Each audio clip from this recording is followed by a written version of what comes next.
Do do do do do do do do do do do do do do. Do do do do do do do do do do. Do do do do do do do do do. Do do do do do do. Spiritual sex and candy, yeah. Hey, all you sensual souls. Welcome to Spiritual Sex and Candy. I am Heather, your shamanic sweetener. And of course, we have my incredible co host, JP Adkins, our freedom Jedi. Hello, Miss Heather, and all you out there. Hello, JP. What's going on? Mm, mm. You know, it has been a fantastic week, actually. Fantastic week. Yeah, Um, I have to say the same. I get to I have to say go the same. with my niece tonight and see Fantastic Four. I know we're supposed to go see that. I don't know when we're going to see it, but it's going to be all everyone in the house. Usually, excuse me, my one roommate and I go, and her husband is we go to movies he's not interested in, but this one she was like, we all have to go see it together. It is. I have a feeling it's going to be really great or really Yeah. bad, and there's Right. no. Oh yeah. It's either gonna bomb and be horrible Mhm. or yeah. And I've intentionally stayed away from everything because I knew I was going to see it today. I knew I was going with my niece. I'm really good about that. If there's a movie I want to see, like I am really good about scrolling and not paying attention. Not I don't watch trailers. Mhm. Well, once in a blue moon, but usually it's like a trailer because I've seen another movie and then I see that, I see the Mhm. trailer that everyone's seeing, but yeah, if it's something I really want to see and it could be a spoiler, I also always go into a movie with an open mind of it's not going to be exactly like the comic book because it can't be. No. I don't read the comic books anyway, but I Mhm. know so many people who, oh my God, that's not how it was. And, like they can't do it exactly. So, And even if they could, it would be boring. Come on. right. Come Right. on. We want to be Exactly. surprised. Surprise me, baby. We're on episode 52. We And have I an really mean it this week. We're on episode 52. I I got tried it. to make it last week, but this week I'm for reals this time. You know, we have We're one healing for every week. sexual. Sorry, We have one for every week of the year now. Yay. we do. We So can if you do have not heard one, you have a whole year. You could listen. Then you would still be another year behind, though. But hey, yeah. it is healing sexual shame, releasing the stories that hold us back. Ooh, ooh, ooh. This is going to be a huge, huge conversation today. So here's your trigger warning. First, we are not medical professionals. We do not recommend this is not therapy. This is not any of those things. If you feel that you need therapy, please go see a professional. Do not take what we say here um, as anything more than two friends having a conversation, and we're sharing that with you. Hmm. And what we have been through personally, what we have seen work for us. Hmm. Secondly, your trigger warning. If you are easily triggered, obviously, we're going to talk about sex today. We're going to talk about sexual shame and everything that comes along with sexual shame. So, sexual assault is going to come up, or molestation, all of those things. And if you are easily triggered, we don't want to trigger anyone. So, please, please, please. And we say fuck. And if you're easily offended, you shouldn't listen to our podcast anyway. So, we love you, but we don't want to hear any shit. We don't want to say, oh my God, I can't believe you're talking about that, all of those things. So, here is your chance to leave now With and love. with love and go find Love. something else to listen to. Yay. All right, let's get into it. Healing sexual shame, releasing the stories that hold us back. This is like a super major topic, and it's so funny that, we pick these months in advance, right? Jeff made this list a couple months ago, Hmm. and I just put them together, and we've like weeded some out and done all because as they come up, we're like, I don't want to talk about that anymore. Let's talk about something else. But Hmm. um we both have done such a huge healing in this area. Yeah. Jeff, you're literally working on this for something that we're doing a couple months from now, right? Something that you work on a couple months from now. Today was, I promised today I would announce it. So want to announce it now? Like this I, early? I mean, sure. So I am releasing a book next month in September. And it is a daily devotional that goes through all the odysseys. And November is all about knowing your nut. So we're talking about sex, and we're talking about the shame around it. We're talking about all the things around it. And for the November stuff, and literally that's what I've been working on this last like 2 days of like really getting it together. So like I'm fresh with stories and funny Fresh with sexual shame. shame with the shame that I have been through. I don't think And that people realize that as we put these things together, as we're doing these shows, as you know, healing is a spiral. And so every time that we're creating new content or we're having a discussion or whatever, like we're constantly growing and healing as well. Because healing never stops, by the way. no, Sorry, not sorry to blow the roof off of that bullshit. Oh, I had a spiritual awakening and it was so beautiful. Guess what? Hold on to your pantaloons because you are going to, it's going to be shit. Just for the record, it's yes, going to be fucking shit for a while. And you're going to go, why the fuck did I even start this shit? And you're going to tell yourself to fuck off a lot and you're going to do all the things. The beautiful thing is on the other side of that, it is such a beautiful, amazing journey. it is. It is because you start to be able to have the full journey. Yes. You stop numbing out those parts that like are painful because they're painful, and then start appreciating not the necessarily the pain, because you get the charge goes away from that. The the Right. bruise heals if you start bringing it up and like letting it heal. The bruises stop, and so you can actually talk about all the stuff that we're going to talk about today. And I doubt that either one of us are going to sit here and cry. I mean, there's days that we do, and if we Yeah. did, it's just the release of what came up in that moment, and it could be something beautiful that shows up.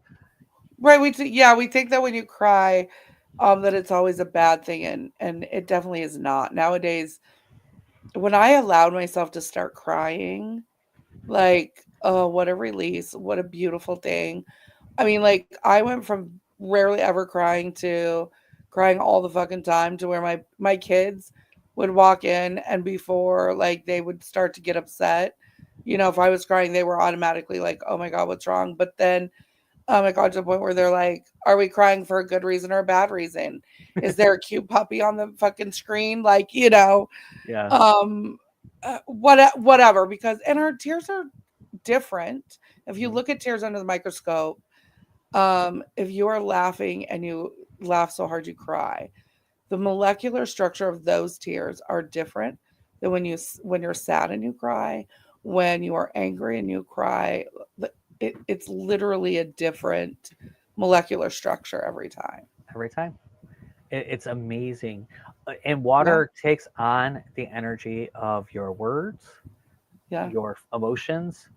So think about that next time you're pouring your coffee. If you're like, try to be as light as possible, because you're infusing that coffee with whatever Monday morning yeah. vibe. I'm gonna have a badass fucking day today, Yeah, and this coffee is gonna give me the energy I need to get the motivation to get started to do. Yeah, yes, everything you say, everything you say. right, right. So where do you think these stories of sexual shame really originate for many people? Well, how far back do we want to go?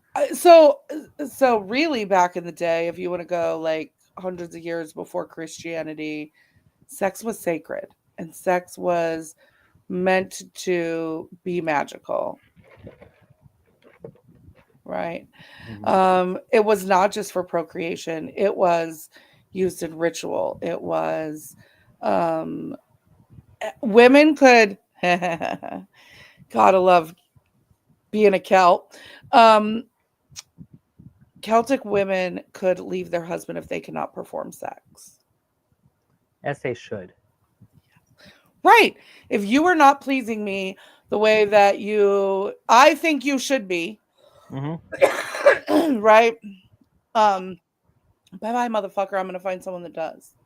Women, There we you should do go. that more often, right? Then we get into Christianity, and then there's a sense of control, right? And so to control, sex is dirty. Sex is, impure. There are still religions out there that you only have sex to procreate. Um, you know, there, there's still very much shame when it comes around, when it comes to sex. Yeah, I mean, as In all guys, different forms. yeah, in all different forms. As just as guys, like I'm not even going to talk about being gay yet, because that adds whole other levels, right? Yeah. But just be a guy, if you touch yourself, oh my god, that's dirty, that's nasty. You have all the things, and you are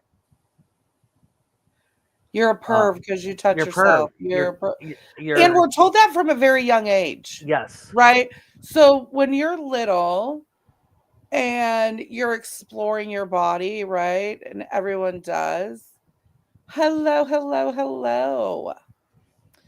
Um, Everyone explores their body when they're little. And then we're told, no, no, no, no, no, that's bad. You don't do that. Don't touch yourself. Don't, right? And it is not sexual at that age.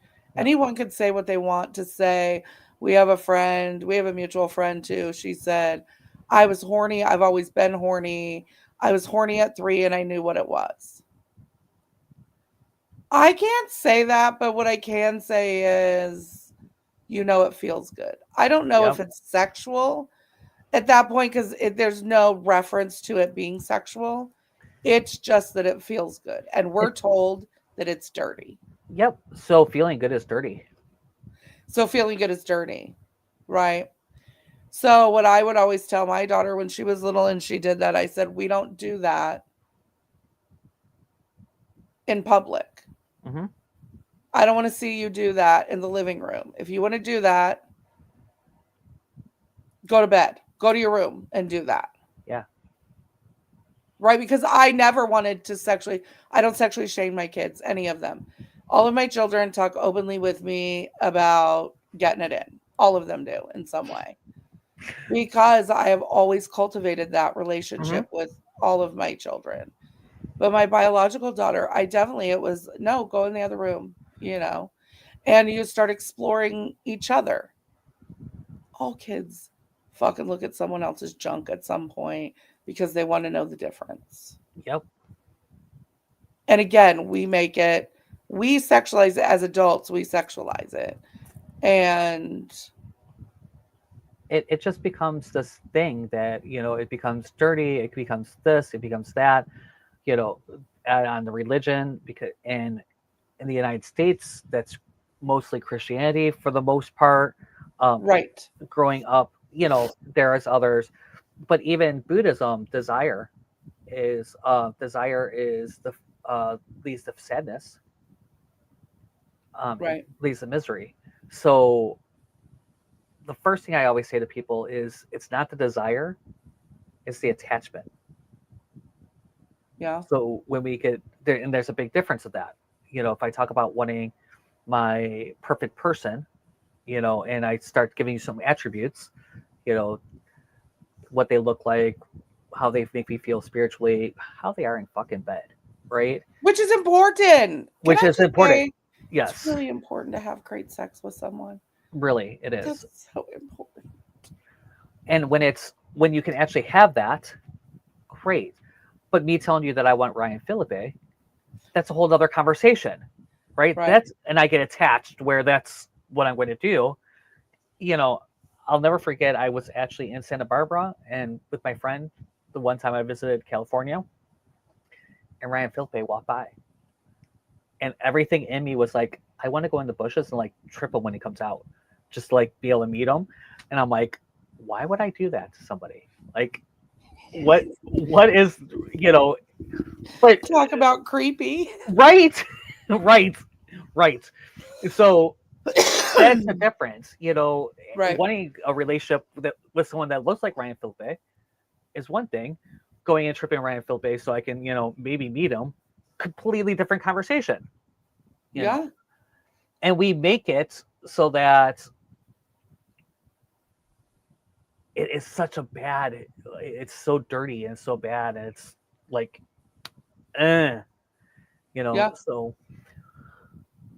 And then, I add on top of the gay whole thing, right? Oh, I'm a woman. You're a woman. Oh yeah, that's right. You're a woman. Let's start with women. Hey, you're a Let's start with girl. women. So women are told you're not supposed to enjoy sex. Bullshit. Right? If you have too many partners, you're dirty. What does it say? In my opinion, it's a person. Yeah, pure essence of creation. Nothing to do with good nor evil. It just is. I've known this unconsciously very young. Oh, yes. Yep. Yeah. You're right, it is. It's very much the intention of who it is. Yeah, so we're told if a woman has too many partners, then oh, her pussy must be blown out. Oh, she's a slut. She's a whore. If she likes sex, she's a whore. Mm-hmm.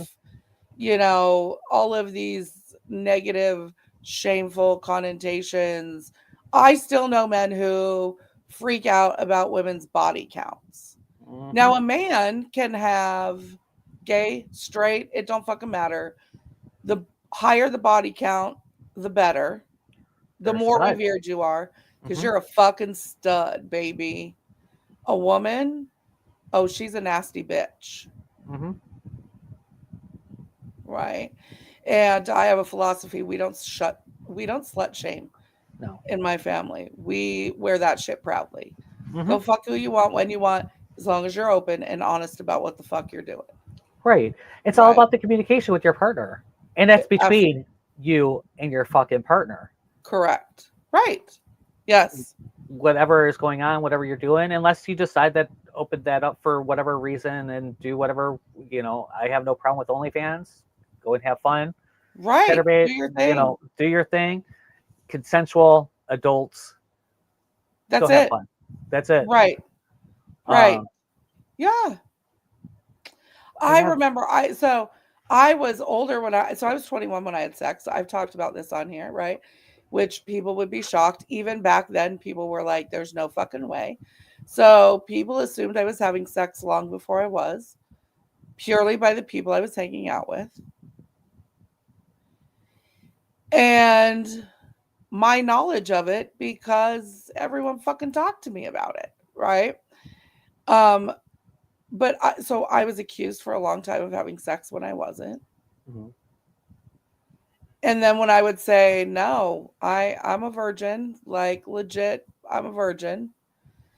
And I did it because, and the reason why I waited as long was because I didn't want to regret it. I didn't want to regret my first time. All my friends were, I can't believe I let Billy Joe. It was the worst sex of my life, but I can't say that. I had really good sex the first time because I was older and I could communicate it, and it was still an experience, and he was good to me and did it, you know, it was an experience instead of, you know, being 12 and I was 8. trying to be the cool kid, you know what I mean? I was 8 the first time I had full on sex with a woman, with a girl, not a woman, with a girl. Which is molestation. Can I just And then, I was younger than that, probably, with a guy, with a boy. That was, so when I first started having sex, it was very much, I was young, and it became part of the whole, my neighborhood in general was doing things, this is when our parents said be home when the lights go off. Right. Come on. So, we were out doing things all day, And a lot of us were filling that with some, truth or dare and spin the bottle and, 8 minutes in heaven and all the things that I shouldn't have done in elementary school, but one of us started playing and it would be like, okay, well, or saw the movie or did this. Right. Or someone had an older sibling or Older yeah. sibling or whatever. And I've accepted that now. I've had to do a lot of examining of what it really was. What it really was. Right. Yeah. Because now I have nieces that are older than that now. And I think to myself, oh my God, at that point, like we were having like full on, full out, like, bang sessions, orgies. Yeah, I did not experience that. I did not experience that. It was insane. And, me having a very, which is one of the reasons why it took me so long to realize I was gay, was because I was having sex with everyone and everyone was kind of having sex with everyone. So it wasn't like that distinction wasn't there. Right. So no one called it any one thing. Any one thing. It was just sex. Yeah. It was just sex. And then all of a sudden, that blows my mind. I like all through that middle blows school, my mind. All through middle school, all through high school. No, I was molested in the 3rd grade when I was in the 3rd grade. And it was by a friend's older brother and her stepdad. The odd thing about that, the dad was the touchy-feely creeper. The brother was give me head, which tells me, when a middle schooler is getting a little girl to do that, that says that there's probably something happening to him for that to trickle down. In this situation, probably. I very much believed that. Yeah. And and that affected me for a very long time. So, because he wanted us to give him head. Mm-hmm. And it was a control thing. Now, I knew logically that I was really in control of the situation, right? Because when I got older, when I was a kid, obviously I did not feel that way. But when I was older, logically I could say, I have his fucking dick in my mouth. Like, I have his most prized possession in my mouth. I am in control. In my head, if a man could get me to do that, he had complete control over me. And it took me until I was in my late 20s. And I took all the things that all of my friends had ever told me, taught me, anything.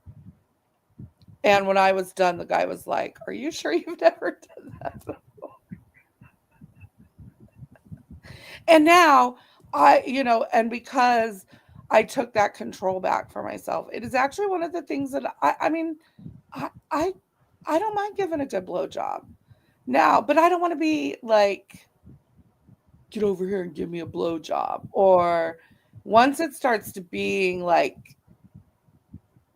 expected or pushed upon me to do, then I don't want to do it anymore. For me, that just depends on the attitude and the way that relationship or that situation was brought together. Fair enough. I talk all the time.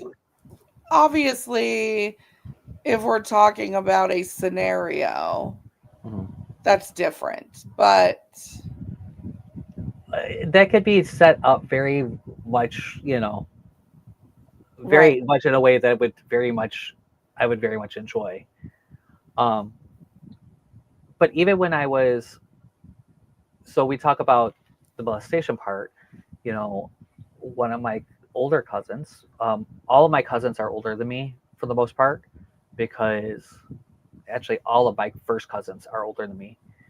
My dad's the baby, so his kids are the youngest, and he has literally I have cousins that are our second cousins that are my age and older. Yeah. So, and everyone always partied at my house. It was just a rule. And one of my cousins actually came over, and he was also gay, and some things happened, and may have instigated some of that, because by that point I was a pro, and in looking back, which is why I never really thought of it as molestation, because I probably started that whole thing. But he was 20 years older than I was, at least. Right. I was very much a minor. Right. And that in and of itself Right. makes it not okay. Not okay. Yeah. Yeah. So, and one of the questions, so we have a few questions. Feeling othered. Do you have experience feeling othered for being LGBTQ as an American? It staggers me that don't ask, don't tell was a thing until recently. Not to mention trans bans from military is atrocious. Yeah. Yeah. My life is othered. I have been fired because I was gay. Originally, I was kicked out of my house. I was disowned. I already lived outside my house for a couple months, briefly. My mom, for years, it was just not talked about, even though it was kind of okay. Who I was dating wasn't really allowed in for years. Yeah, we grew up in a time where being gay was not okay. Yeah, it was just not okay, and that actually changed over the years. And my mom moved in with me and my ex, so it really did change. My dad, my brother's husband, is the one that took care of my dad when he first got cancer, the first time. So different mindsets, different things happen. Yeah. But at first, it was very much like that. I have been fired. I have been spit at. I have been, like every possible thing you can think of. Called every name in the book. Being told that, yeah, all of it. And it's hard to then, it took me a long time to then become okay with all the things I've done, or I do, or I enjoy. Right, because that's sex shaming. Right. When we tell other people that what they're doing is dirty, we're shaming them for what they like sexually. Or, yeah. And I mean, it's even, so the person I'm seeing right now isn't out. And so it even comes to the point where I'm super hyper conscious about not holding his hand in public. Ew. To make him not feel uncomfortable. Right. Because I can handle if someone wants to say, something to me at this point, I could totally be okay. But I don't want him to have to go through that. Right. So. Or running into someone and being outed when he's not ready to be out. He's not ready to be out. And, so there's all kinds of things that go through my head when it comes to those things, especially when we're in public. And it's all from my experience, not from his side. He's told me before, like, yeah, you can hold my hand. Yeah, you should, because we've actually are at the point where we communicate. I'm at a point where I communicate. Right. Well, I can communicate whatever the hell I need to communicate. Maybe not right away.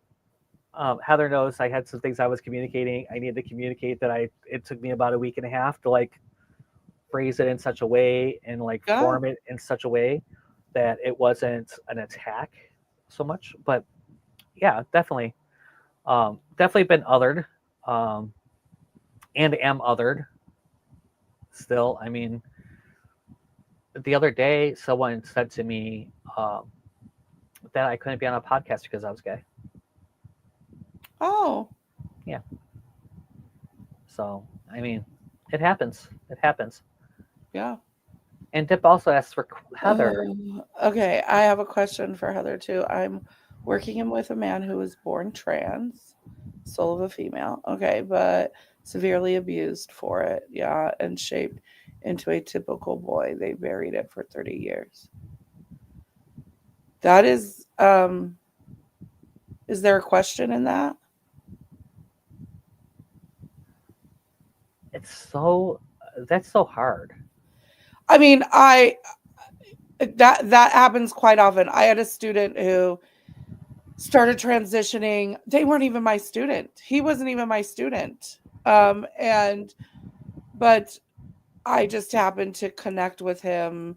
I was very involved in all the programs, but and we had someone who refused to call him by his name and called him by his dead name because that's what legally had to be on all of the financial paperwork.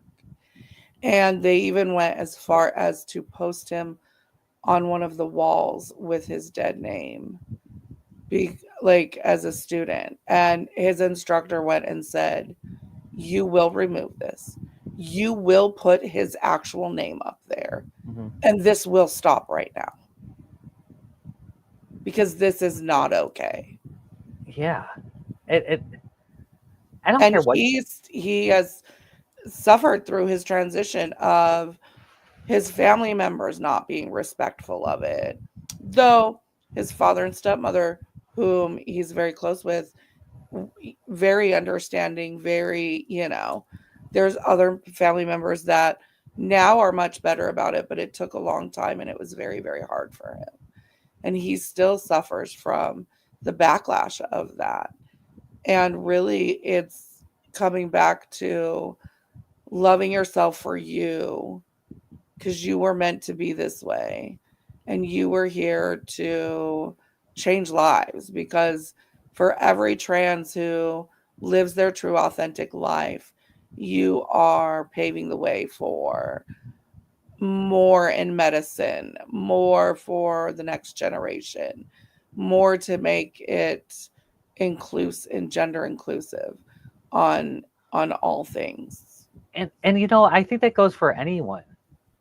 I don't care who you are. If you are living your true and authentic life, Yeah. you are making it easier for the next level. And that person has a family. Come hang out. Like, Yeah, can I just come hang out? Because we will yeah, love you for you. exactly. Always, always. And I think that Orange Dragonfly Center. exactly. Um, it's so important that we have those places and that spaces too, where you can Yeah. hang out and can, you know, it's one of the reasons I created the Orange Dragonfly Center is to have that space Yeah. where you are not judged. In that space, if I hear of anyone judging, that is the last time they will be around anything. Yeah. I have people that absolutely hate each other that's had to sit in the same room and talk And be um, adults. and be adults. Be an adult.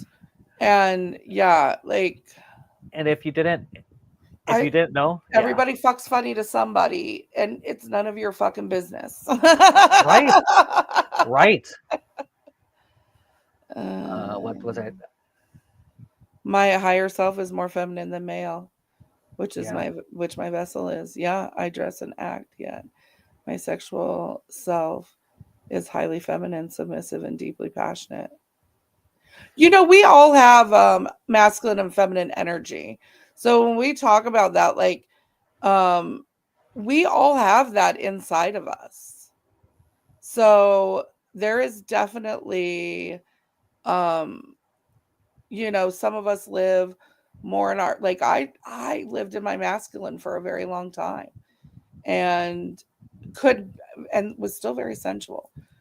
Um, you know, but letting that feminine, softer side out it actually is work for me, believe it or not. And I'm a fucking girly girl. But I'm the girly girl that wants to go camp and get dirty and still go get a pedicure and have my nails done. Like, I'm, I'm more feminine in general. Yesterday it was said that one of my nieces said that I'm the new grandma. So I posted that on Facebook and I was laughing my ass off. But in all reality, between both of my parents died this year, and I'm one of those people that I have set myself up that my nieces and nephews can tell me anything and say anything to me. yeah, Right down to the point where one of them was asking me about douching the other day and never learned anything about it. And I was like, you shouldn't do it. you shouldn't do it. Like, but you should know what it is at least. You should know what it is, but you shouldn't do it. Right. So we had this whole thing, and then I was talking about noni steaming because that's new. I said, look that up. Like, that's new to me, but hey, I got to talk about it because I Yeah. learned about it last week. Literally, I'm like, what the hell is this?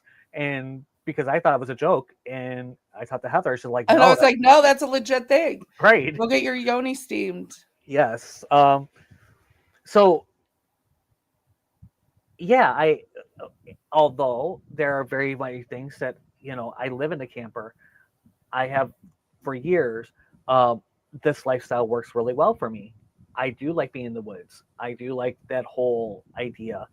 Yeah. Now I'm not going to chop down the tree, probably, most likely, and I just now learned how to build a fire after being there for No in the minge camper on a for years. tree. I might minge on a tree. Um, guys, if you can look that video up, it's a short minge on a tree. Minge on a tree. Grounding yourself. It's grounding, yes, and maybe you should. But sexually, I most often am the dominant. So, it even though no one would believe this to me, but more often than not, I'm the dominant one in my relationships, especially in long-term relationships. So I have been known to be, of course, my partners would never say that I was the dominant one in the relationship, but I definitely held more of a masculine role when it came to running the household and doing, doing all the things. I put my own bookshelves together, you know, all of that. And I am not super dominant in the bedroom, though people would think I am. And I am actually not. I'm super fucking awkward. And yeah, I like a little, yeah, I like a little more dominance in the bedroom from my partner, because that tells me I'm safe with them. If not, then we're just fucking, and and I'm okay with that too. But in that situation, I am kind of the dominant one. If we're in a casual situation.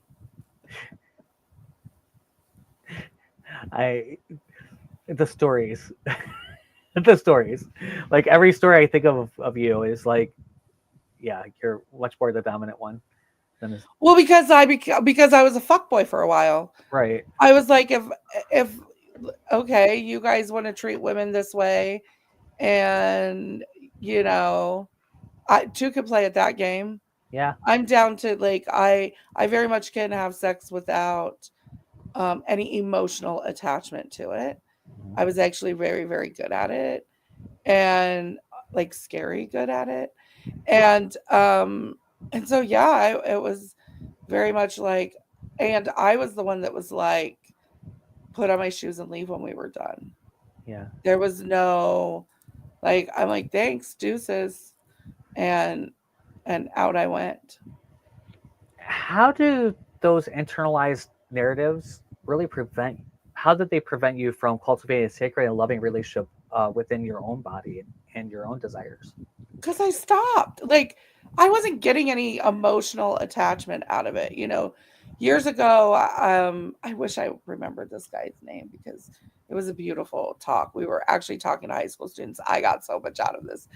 But, everything's external for a male and everything is internal for a female. And so when a female and a male have sex, like, I'm allowing you to enter into my very being, and I still could shut that shit off. And so then I wasn't really making any connection, and nor was I even open to having a connection. I was like, I got my nut. I'm out, dude. Like, and if you were not good enough to make me nut, I'm not fucking you again. Like, thanks. Deuces, motherfucker. And I just started treating men like they treated me. And it's kind of funny when you do that because they get more attached because that role is reversed. Mhm. And and then they say things like, woman, you ever gonna spend the night? Like, oh, are we doing that? I didn't know we were doing that. Because I legit, I mean, even when I had a dude who I was fucking all the time, and I still 2 o'clock in the morning, peace out, motherfucker. It's time to go. But then I didn't have any real relationships because Right. I wasn't. And every relationship that I thought was going to be serious, so the other side of that too is that everyone that I wanted, that I thought, oh, this one I could do, Mhm. and I was even semi-open, then I jumped in with both feet. I can love them through it all. I was that toxic. I wouldn't say toxic ride or die because I did have a limit, but I was that one that was like, oh, she's a down ass fucking bitch, Mhm. because I was going to stick by you and we could build whatever.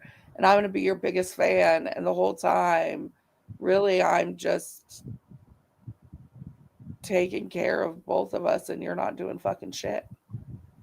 Yeah, I mean, we've talked about this. If you guys started watching last year when we started this show compared to the conversations that I have now, it's crazy. I say all the time I'm a recovering fuckboy, Yeah.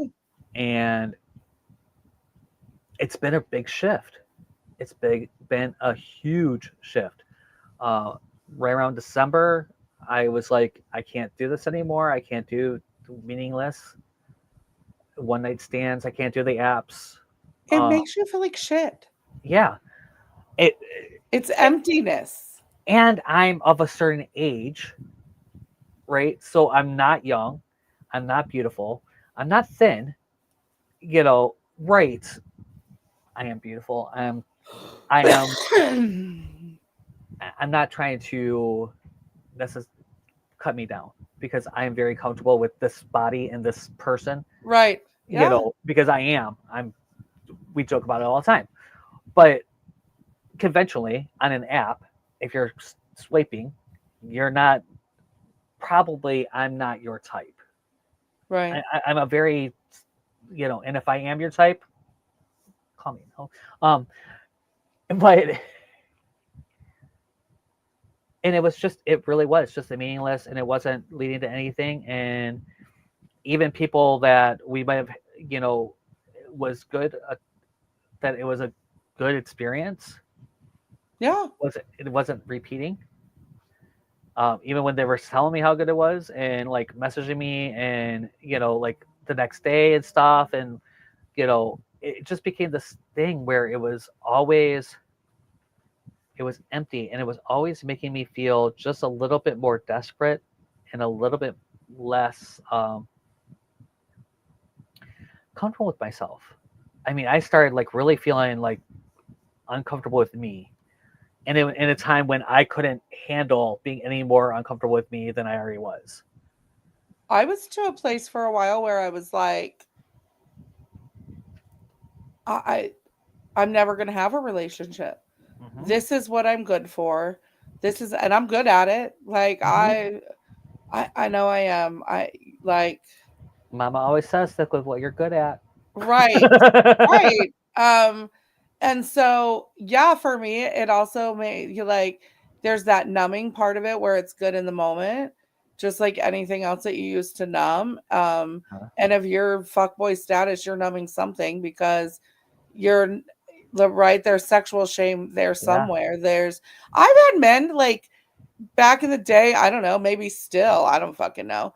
I have had men claim to sleep with me that I have never slept with. And can I just say they bragged about it being good? So I can't even be like mad at it, I suppose, other than some of them were like, ew, give me a little credit, you know? Though I've been with some men that I'm not proud of. One of the And then things I've that, been with some that are like, yeah, yeah. I'm not um I'm not proud of this, but there are people that there was some that showed up on Facebook, and I'm like, I think I slept with him. And I went, it was someone I should know, and I'm like, I think I have known him. And then I'm like, right. oh, I can't confirm or deny the fact that I would literally have to ask at this point, and that's kind of not okay. Do we have up back in the day? I was really fucked up on drugs. Right, I was not okay, and like I was numbing everything, and I'm, Yeah. you know, so it's The hold is still there. the hole is still there. Yeah. The hole is still there because really when you are in that state, there's so much sexual shame around. You're hiding it. I dated married men. I did it because they were safe. I didn't want them to. I was not the one. Leave your wife. That was not me. So don't come fucking at me about my shit. Okay. I did it because it was convenient and I knew that they weren't like, it was what it was. Um, and I said it all in the name of I can have a good time until I meet someone. Mm-hmm. But the reality was like I wasn't really open to meeting anyone because I wasn't. And so then it became sex was a convenience for me. And Yeah. then it makes you feel like shit because you're like for me, then it was like that. Am I worthy of having a relationship? Mm-hmm. Am I worth the time? There were a couple where it was like it would have been cool to like hang out a little bit more. Could it have grown into something? Um, very few of those, just for the record, very few of those. But There's been, yeah, there's been two I could think of off the top of my head that it would have been nice yeah. if we did something, you know, in the more recent past. There was one of the guys, if his situation had been different, we probably would have been together because it was our relationship. It was not, what was going on between us was it wasn't just a casual type of thing that if situations would have been different, things would have been different. But he was the only one. Yeah. Do you think that's unresolved sexual shame that kind of showed up in your intimate relationships? Hindering like opening connections, open relationships. Oh yeah, absolutely. Absolutely. Because you're afraid you're going to be judged, even by someone that you've been with, right? Or you're dating. Like we talked about at the beginning of where, the body count. Even and women are just as bad about men's body counts. Like I'm not, but men used to get an attaboy for how many Yeah. women they've been with. And women, it was not like that.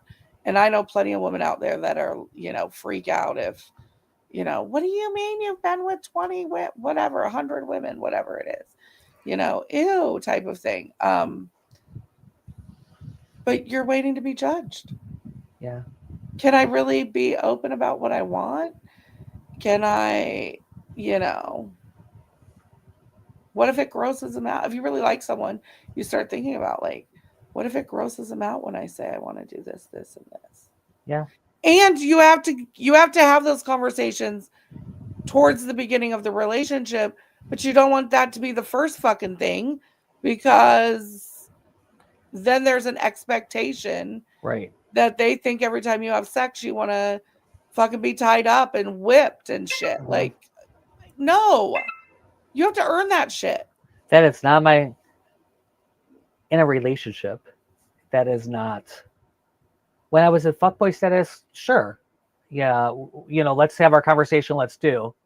Because Right. it was all about that experience. Right. And that experience might not, hey, great, thanks, Right. And I started treating people as experiences, not as people, not as a space. And it's one of the things that really started hitting me is that I was using people for experiences. Did it lessen the experience? It did once I started realizing that's what I was doing. At the time, I didn't, but once I realized that I was using people as experiences and I was like not connecting with people and how inauthentic that was to my very core of my being and everything I was learning, everything I was doing, everything I was talking about, everything, and I was doing it because I'm leaving. I'm leaving. I'm not staying. So I don't want a relationship. Do you know how many times? Ooh, ow. Do you know how many times I've said that? Mm-hmm. I'm not going to be here for very long. So why should I start a relationship here if I don't plan on staying here for forever? And my relationship right now is very clear that I can leave at any moment. I know. Ow. Trust me when I tell you this was the hardest part of all of this. And every time you do that, by the way, so like that's a fucking ouch for me, because when you are manifesting something and you are creating the life that, because you are the creator of your life, right? Mm-hmm. Jeff's whole about fabulous creators, because we are the creators of our life. And every time you say something like that, you're blocking the universe from sending what you want. So like, I'm like, where's my 6'3", 6'4", dark-haired man that is fit and Mm-hmm. my my balance, right? My safe space. And then I go, well, I'm not going to meet him here. I'm not going to be here that long. Or what would be the point of? Mm-hmm. And then Oh, that puts ooh. I trust me. Years of this. Me I'm too. guilty. Me too. I'm guilty. And when I started saying, okay, so how can I create authentic relationships, right? An authentic relationship that is temporary. It's not necessarily going to be endgame. They're not necessarily going to come with me. Can I still be open for what it is when it is? And I was supposed to leave a couple months ago, and things were like right there, and then they had a big problem. But and I was saying goodbye to the person I was talking to, and I got out of the car and I realized I was sad. I'm like, ooh, I really did catch feelings. Which is not a bad thing. Which is not a bad thing at all. Right. But it was one of those moments of realizing that I have created that relationship. Right. Have created that bond that I said that I, on surface level, I kind of knew happened, right? But it was separate, but I was upset that I was leaving. Like, I was like, oh, I'm going to miss them. I'm kind of mad. And it wasn't for me. It was a couple things that they have in their life. They've had a lot of people just in general just leave them up and leave. And so I was another one that was like leaving them. And I'm like, even though they knew going into it that you were leaving, right? Yeah. Because it wasn't supposed to be, like this one was kind of different than the last one, but yeah, this one wasn't supposed to be all this serious. It was supposed to be okay, and then we got serious. And it is, so on one side of that, it's very challenging because so much of your uh, especially in the gay world, so much of it's on app culture, and like, you have to be fucking every day, and you're doing this and this and this, and then, and there's all this porn, and there's all this, and if you're not, Oh my gosh, we didn't even talk about the unrealistic expectations that brings in. I mean, we can have a oh whole yeah, show. Well, I think that is one of the shows that we are going up this month. Um, but yeah, I mean, think that once you start realizing that you are going to have an authentic relationship, that you can no longer just fuck, and you realize what you're really doing, and that you're no longer wanting to numb. It's no longer the validation. It's when you're starting to really heal and like right. And know it's then can I just say, for me, it has made it really hard to get back out there. I have to admit this, because it has made it very difficult for me to because I am so happy right now with me and what I have going on, and I'm like, so so many other things happening, and that, like, it has made it very, very hard for me to even be open to anything. yeah. Like, and the one time that I did talk to someone and thought we were driving, like, we ended up not even going anywhere and like meeting up. And I was like, fuck. I'm sorry. I have to laugh at the whole situation because I was there for it, and we were through the whole thing and the craziness that it was, and on the other side of that, I'm sorry that it didn't work out. Right. Like when you actually And get I knew going into it that I knew going into it that this was not going to be like forever, that this was not Mhm. a, like, it wasn't, I knew it wasn't that. Yeah. But I was like, I'm going to be open. I'm going to go out. I'm going to chill. I'm going to find someone to just hang out with and try to have something that's authentic, that isn't just about sex. And it, because I really and I I there's still a part of me, I have to admit, that I'm still working on in this, because there's a huge part of me that is like, why put any effort in if I already know, fucking psychics, if I already know it's not going to work. Like, I already know that it's not going to be anything more than this. And then to still step into that fully is really what I struggle with. Can you be happy with what is the question. I'm happy right now, all just this. Right. So that's the part that is, Right. And you've been, and we invite in what's there, right? right. But can we actually be happy if it's not exactly perfect, or with what is, knowing that that is what it is? Well, it's never going to be perfect, because nothing's ever perfect. Uh-huh. Even your perfect mate is not perfect. Your perfect life partner is, even if they check all the boxes, they're not perfect, right? Because no one is. But, They'll fart.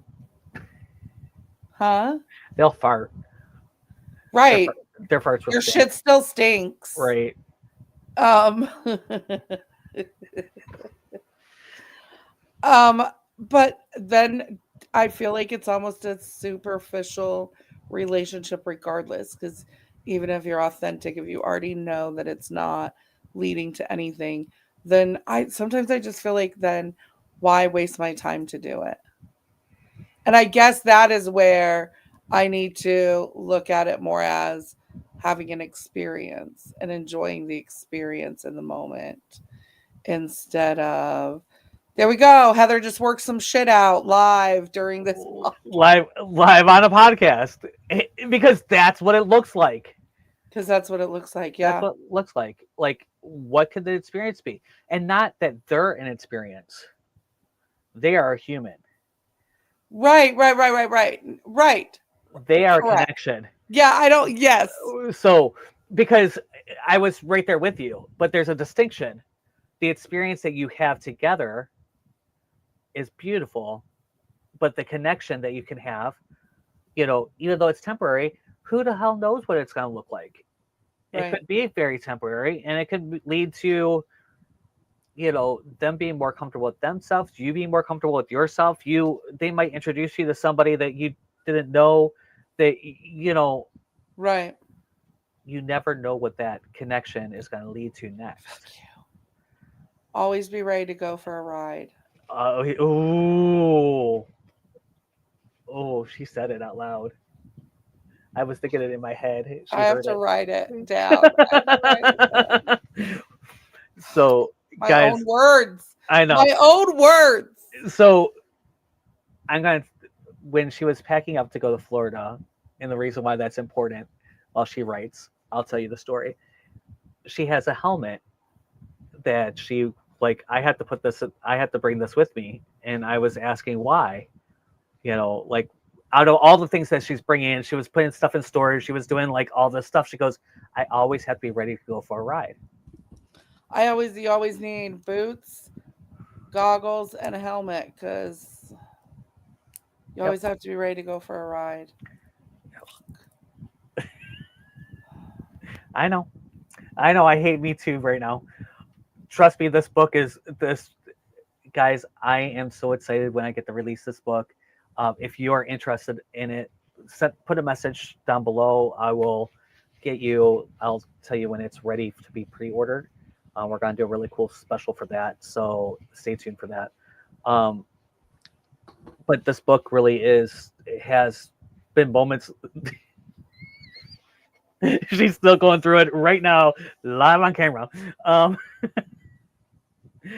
Reminds me when I had the anxiety attack a couple weeks ago. About a month ago, I had a live anxiety attack. Just bam, on camera. Yeah.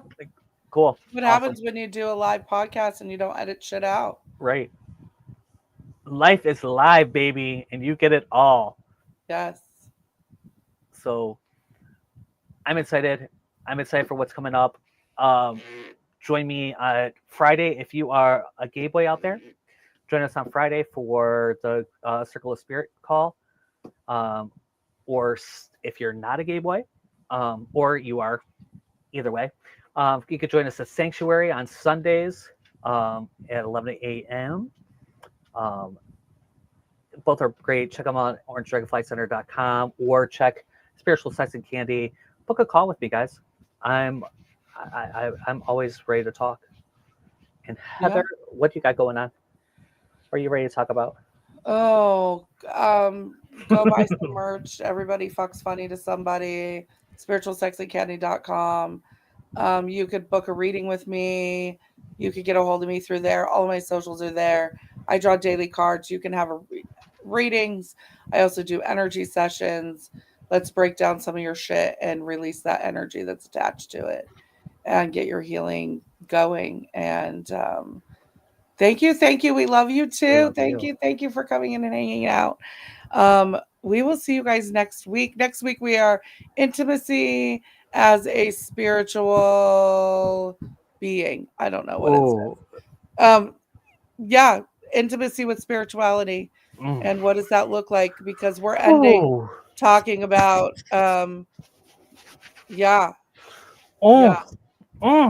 intimacy as a spiritual practice. Crap. That just totally, I just got a whole download, and we're gonna enjoy that. Maybe that's my mission in life. That is give men downloads. I am the experience. Well, with that, you guys, we hope that you have an amazing week. We love you. We'll see you next week. Bye. Everyone here at the True Awesome Network asks you to please subscribe, like, comment, and spread awesome.